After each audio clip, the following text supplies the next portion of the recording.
Welcome back to a special edition of the PigX podcast. I'm your host, Delaney Howell. The U.S. has recently become the world's largest exporter of pork and is on track for its second highest year on record of pork production. Currently, a record 31% of U.S. pork and variety production is being exported, and there's growing optimism for American pork producers. According to Jessica Spreitzer, Director of Trade Analysis at the U.S. Meat Export Federation, there are many reasons behind this continued growth. For today's special edition episode, we hear about some of the latest market updates, including emerging opportunities, an update on China's pork production, and the outlook for consumer demand both here domestically and abroad. Let's get into this month's special interview, hearing first her background and connection to the pork industry. So I have been with the U.S. Meat Export Federation for the last almost 10 years now, and I work on our analysis department side. So we're providing a lot of information on the domestic U.S. industry to international buyers. We have the great resources from the USDA, which really makes us unique compared to the rest of the world. So we share some of that data that is fully available and to help build trust with the U.S. industry. And then we also focus on the export data and forecasting that and providing insights to our exporters and producers on what's going on in the international markets. So as we look at the international pork markets right now from a macro level, give us the 10,000-foot overview of where we sit today. So we have seen some massive shifts in the pork industry in recent years. So of course, everyone is, familiar with discussing ASF for the last few years and how that really impacted China's production and then the surge in exports from all global suppliers in response to that. But where we sit now is that we've seen this huge downshift in EU pork production. And so over the last 2 years, they've seen a significant decrease. And the U.S. has actually surpassed the EU now as the largest exporter in the world for the first time. So from January to May of 2024, we saw higher U.S. exports compared to the EU. And this is a new trend that we expect to stay. So this is going to be a major driver. Another big driver is the increasing competition out of Brazil that we're watching. And on the importer side, we've seen volumes hold up and increase really strongly in markets outside of China. So even though China's demand remains really kind of sluggish compared to where it was a few years ago, we see higher imports across the board for most of the major other markets. So we do see actually that the export volumes for the top exporters combined are higher this year compared to last year, even with China not contributing to that at all. Jessica, as you think about that decline in EU production, what is the reason that we have seen that decline or maybe an increase in production here in the United States? Is it one or both of those factors? Yeah, so there's a couple different things going on there. And on the EU side, there were quite a few factors that were driving the decline, but some of the main factors were the increasing spread of ASF across the EU. So that affected production in various countries, and it also affected export access for countries like Germany, and that seriously affected profitability. So when Germany had the ASF finding, that was a big contributor to the decline because Germany had traditionally been the biggest producing member state in the EU. They also had challenges with high input costs, and they were affected more after Russia's invasion of Ukraine because some member states actually import feed. So that's a difference from the U.S. as well, where some of those big producers are importing feed. So they were affected by those higher feed costs in 2022. And we see regulations are really a serious contributor as well. So increasing regulations in the EU that are very anti-production and the uncertainty around how those will be enforced. And that's also leading to a shift in some of that generational component there where farmers are choosing to exit, and we're not seeing younger farmers necessarily entering in the EU because of those stricter regulations and the more difficult operating environment. And on the other side with the U.S., we did start to see our production rebounding at the same time that they were decreasing. And we've continued to see that this year. So now we're on pace to have the second highest production ever after our 2020 record. So as we look forward, we expect to see continued longer-term growth in the U.S. industry whereas the European Commission, so the EU government, has been saying that they're going to see they're going to see a decrease across the medium to long term. So they're forecasting lower pork production in the EU out over the next 10 years. You also mentioned Brazil, and that's been maybe a newer one to the marketplace because as you think about Brazil, pork production is not the first thing that comes to mind, but they've certainly been an up-and-coming market. What is the forecast there as far as where they're at today and where are they headed? Yes, so Brazil is definitely an increasing competitor, but it is on a much smaller scale right now for global exports compared to the US and to the EU.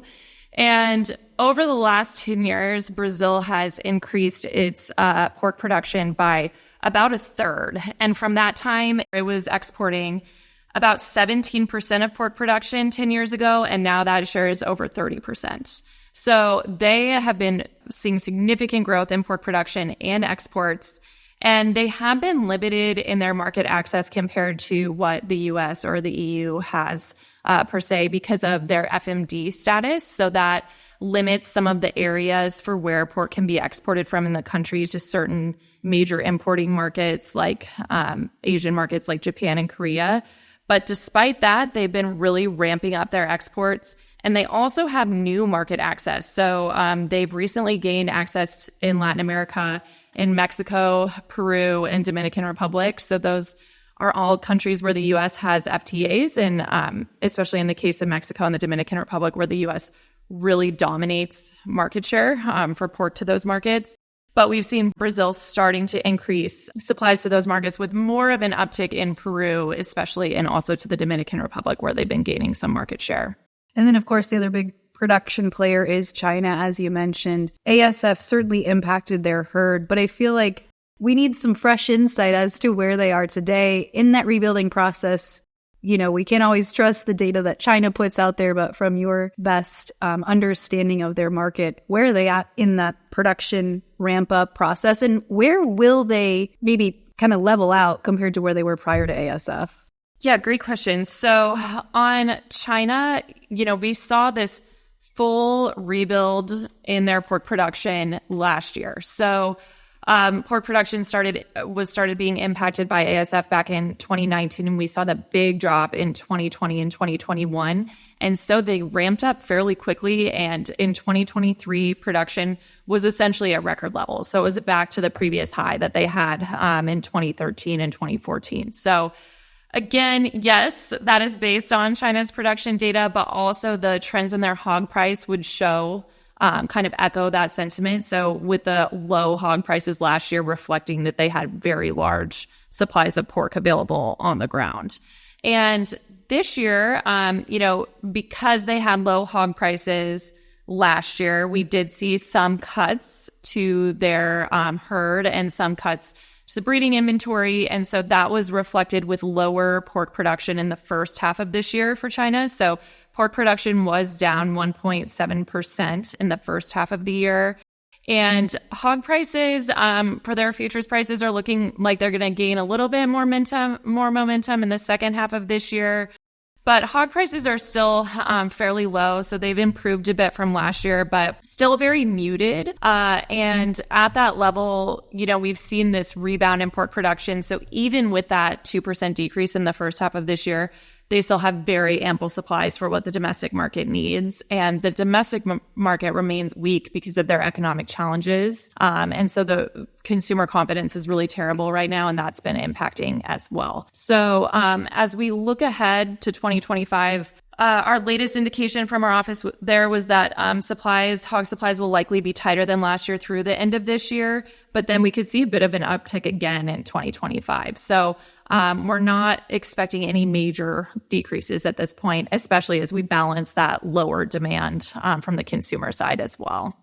So as you think about that consumer side, let's talk about maybe some areas of growth that we've seen as far as new and emerging markets for the pork industry. Yeah, so we have there's a lot of exciting emerging markets, I would say, for pork producers in the U.S. who can think about now that their pork is being eaten in Malaysia, for instance, which Typically you wouldn't think of that as a big pork consuming market since it's a Muslim country, but there is a large population there that is Chinese, and they've also been impacted by ASF. So they've seen this surge in imports, and that has been an exciting new growth market for the U.S.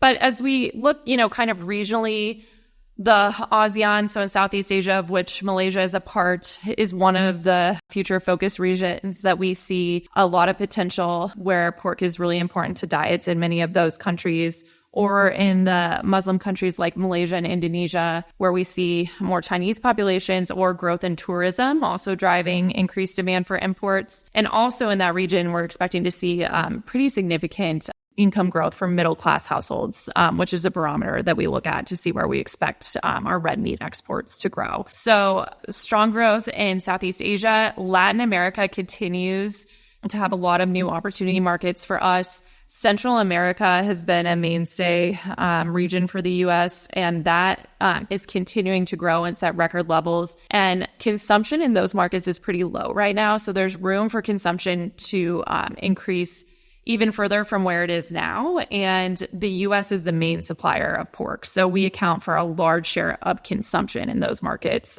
So that is expected to continue to be the case. And of course, we benefit from our free trade agreements with that region. But then we also expect to see growth in parts of South America. Colombia has been a huge success example for us, and we continue to see growth there and expect further growth in our Latin American markets, where we have, the proximity of our neighbors to the south of us, and also the benefit of free trade agreements in many of those markets.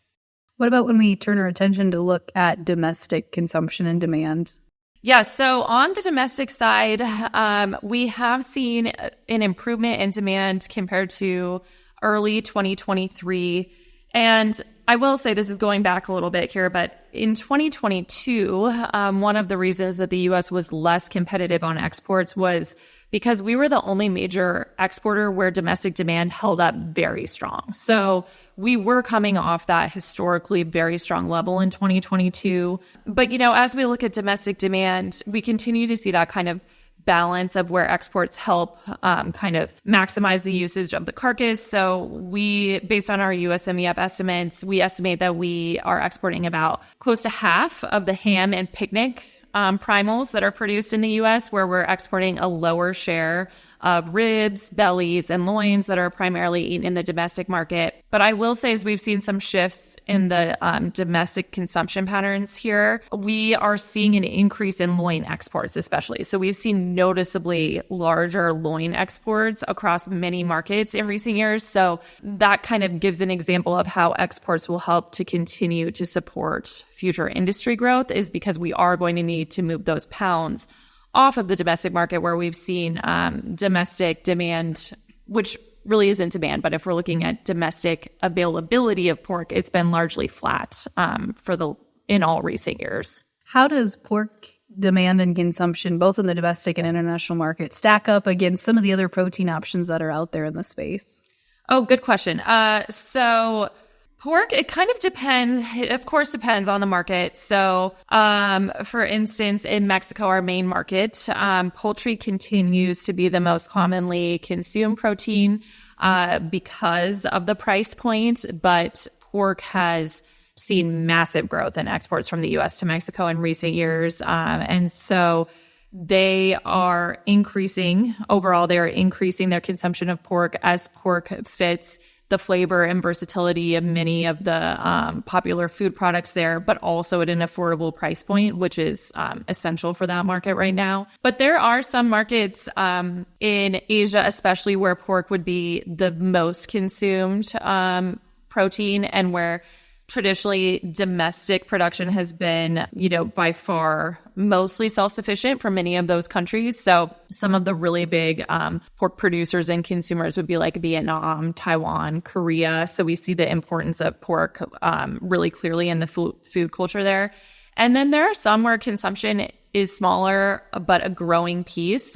For instance, like Peru in South America is a market where we have the opportunity to really increase pork consumption compared to some of its neighbors in the region. So it's kind of varied as we look across the board, but that gives us more opportunities as well and where we can increase pork consumption. What about when you look at the United States? Oh, when we look at the United States, pork consumption in the United States is generally larger than many of our major importing markets, but not Taiwan, not Korea, not Vietnam, not some of those major historical like pork consumers and producers.